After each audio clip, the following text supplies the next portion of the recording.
I'm going to confess up front that I'm not the biggest Space Invaders fan. I can play the game for about 3 minutes every 6 months or so, and then I'm good for a while. Space Invaders might be the game that made the Japanese video game industry and a cultural phenomenon in Japan on the scale of nothing we've seen for any game before or since. But there's not a lot to it.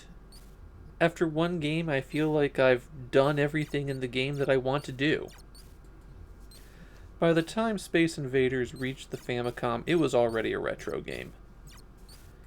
It was 7 years old and many generations behind on technology. There was an excellent Atari VCS port that came out in 1980. That version expanded the game, added a bunch of different modes, and was a pretty snappy play. It was even released in Japan for the Atari 2800 in 1983.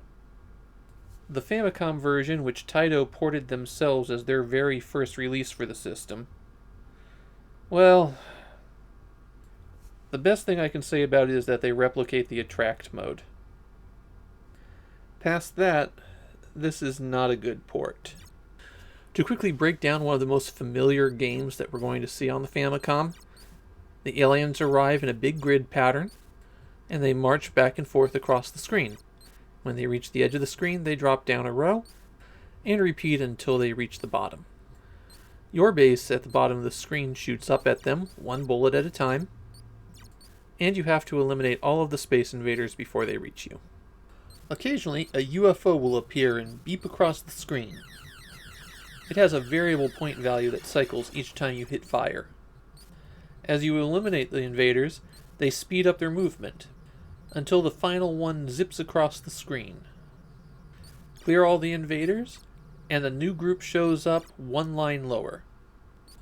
The first thing you'll notice in Space Invaders is how everything's been squished down to one side. Taito tried to replicate what Namco did with their games and move the scoring and lives to one side to maintain the screen aspect ratio. The problem is that Namco didn't stop there. They made a few more compromises to the layout in order to make everything fit cleanly.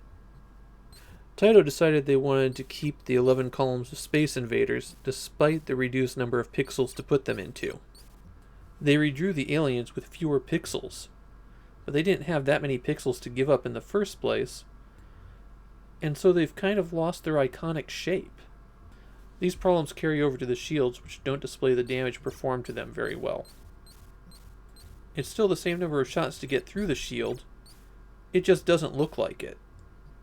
I find that the compression performed on the graphics makes the game a lot harder to play, especially as the invaders close in. There is a bit of a problem with this because this is not a port of Space Invaders. It's a port of Space Invaders and Space Invaders Part 2. The catch is, you have to beat level 8 of Space Invaders before Space Invaders Part 2 starts. Beating 8 levels of Space Invaders is more of an endurance test than anything else. I tried for a while, and the furthest I could make it was the 6th wave. If I kept at it for a long time, I might start being able to get there consistently, but the game exhausts me. I don't know why Part 2 wasn't an option from the main menu. If you can beat 8 levels of Space Invaders, getting returned to level 1 of Space Invaders isn't really a reward. That's something that really sums up the Famicom Space Invaders. It's a real, why would you do it this way game.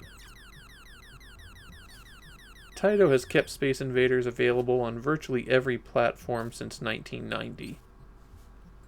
So you don't have to look too hard for a better, more arcade-accurate port.